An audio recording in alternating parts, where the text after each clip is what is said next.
Hello friends, இந்த வருஷம் பொங்கலுக்கு Ayalaan, Captain Miller, Mission, Merry Christmas, அனுமான்னு இந்த 5 படங்கள் ரிலீஸ் ஆகியிருக்கு. இதில் நேரடியான போட்டின்னு பார்த்தா கேப்டன் மில்லர், அயலான் இந்த 2 படங்களுக்கு தான் நேரடியாக போட்டியே.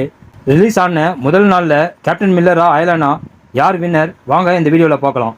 இந்த 2 படங்களோட கலெக்ஷனை பார்க்கறதுக்கு முன்னாடி அயலான், கேப்டன் மில்லர் இந்த 2 படங்களோட ஒன்லைன் ஸ்டோரியை மட்டும் இப்போ பார்க்கலாம். ரவிக்குமார் டைரக்ஷனில் நம்ம சிவகார்த்திகேயன் நடிச்சிருக்கிற காமெடி சயின்ஸ் ஃபிக்ஷன் படம் தான் அயலான். இந்த படத்தோட கதையை ஷார்ட்டாக சொல்லணும்னா, பூமிக்கு ஒரு ஏலியன் வருது. அந்த ஏலியன் நம்ம சிவகார்த்திகேயன் அண்ட் அவருடைய ஃப்ரெண்ட்ஸ் உதவியோட சில விஷயங்களை செய்யுது. அந்த ஏலியன் பூமிக்கு வந்த வேலை முடிஞ்சுதா, அது மறுபடியும் அதோட கிரகத்துக்கு திரும்பி போகுதா, இதுதான் அயலான் படத்தோட ஷார்ட் ஸ்டோரி. படம் ரொம்ப லேட்டாக ரிலீஸ் ஆனதால் எந்த எதிர்பார்ப்பும் இல்லாமல் தான் அயலான் ரிலீஸ் ஆகியிருக்கு. ஆனால் ஃபர்ஸ்ட் டே படம் பார்த்த பப்ளிக்கோட ரிவ்யூ பாசிட்டிவாக தான் வந்திருக்கு. குழந்தைகள் அண்ட் ஃபேமிலி ஆடியன்ஸ் விரும்பி பார்க்குற மாதிரியான ஒரு ஃபேமிலி என்டர்டெய்னருங்கிற பேரை அயலான் எடுத்திருக்கு.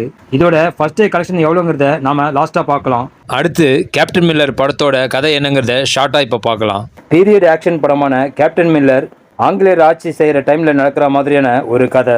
உள்ளூரில் நடக்கிற ஜாதி கொடுமையால் நம்ம ஹீரோ தனுஷ் மரியாதை இல்லாத இந்த ஊரில் இருக்கிறத விட வெள்ளைக்காரங்க கிட்ட கௌரவமாக வேலை செய்யலான்னு பிரிட்டிஷ் இராணுவத்தில் வேலைக்கு சேர்றாரு. அவர் வேலைக்கு சேர்ந்ததும் வெள்ளைக்காரங்க அவருடைய சொந்த கிராமத்து ஜனங்களையே கொல்றதும் கொடுமைப்படுத்துறதும் பார்த்து ஆங்கிலேயர்களுக்கு எதிராக தனுஷ் ஆயுதமேந்தி போராடுறாரு. இதுதான் கேப்டன் மில்லர் படத்தோட ஷார்ட் ஸ்டோரி. படத்துக்கு ப்ளஸ்ன்னு பார்த்தீங்கன்னா hero Dhanush and music director GV Prakash, இவங்க 2 பேரும் தான் படத்துக்கு பக்கபலமாக இருக்காங்க. அதே சமயம் படத்தோட டைரக்டர் அருண் மாதேஸ்வரனையும் நம்ம பாராட்டி ஆகணும். அவரால் எந்த அளவுக்கு முடியுமோ அந்த அளவுக்கு ஒரு பெஸ்ட்டான ஒரு படத்தை கொடுத்துருக்காரு. தனுஷ் ஃபேன்ஸ் மட்டும் இல்லாமல் எல்லாரும் பார்க்குற மாதிரியான ஒரு ஆக்ஷன் படமாக வந்திருக்கு கேப்டன் மில்லர். பப்ளிக்கிட்ட இருந்து நல்ல response and positive comments Captain மில்லருக்கு வந்திருக்கு. அடுத்து அயலான், கேப்டன் மில்லர் இந்த 2 படங்களோட ஃபர்ஸ்ட் டே கலெக்ஷனை பார்க்கலாம். கேப்டன் மில்லர் தமிழ்நாட்டில் மட்டும் 460 ஸ்க்ரீன்ஸ்க்கு மேலே ப்ளே பண்ணுறாங்க. அயலானும் ஏறக்குறைய அதே அளவு தியேட்டர்ஸில் தான் படம் ஓடுது. ஆனால் ஆல் ஓவராக வேர்ல்டு வைடாக பார்த்தீங்கன்னா கேப்டன் மில்லர் 1500 தியேட்டர்ஸ்லையும் அயலான் 1000 தியேட்டர்ஸ்லையும் ரிலீஸ் ஆகியிருக்கு. அயலான் படத்தோட first day world wide collection around 13 crores collect பண்ணியிருக்கு.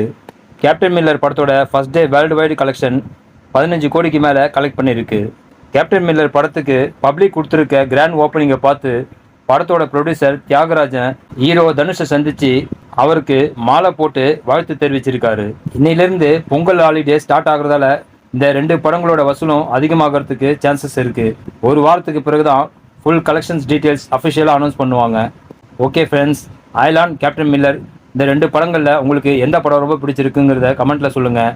அதோட அயலான் படத்தோட VFX எந்த அளவுக்கு இருக்குங்கிறதையும் கமெண்ட்டில் சொல்லுங்கள். நெக்ஸ்ட் வீடியோ சந்திக்கலாம். ஓகே, தேங்க்யூ, பாய்.